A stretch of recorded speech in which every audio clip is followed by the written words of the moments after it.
In this video, I'm going to give you the answer of this question. The question is, who hosted a live cooking show with a signature catchphrase BAM? Well, now I give you the answer of this question, and the correct answer of the question is Amarillo Lagasse. So that is the answer of the question. Hi, thank you so much for watching this video. If you find this video is very useful, you can help this channel to grow by subscribing this channel. Click this subscribe button and don't forget to like this video.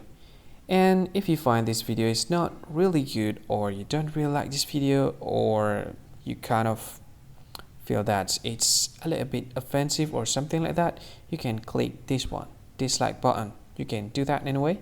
And if you want to share this video with your friend, you can share it by clicking this share button, and you can share it to any social media that you wish that is currently available at this time, like Facebook, Twitter, LinkedIn, and many others, right?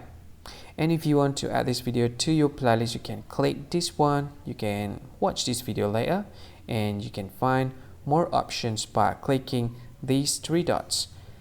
And yeah, don't forget to subscribe. I think that's all of it. Thank you so much for watching this video, and see you again in another video.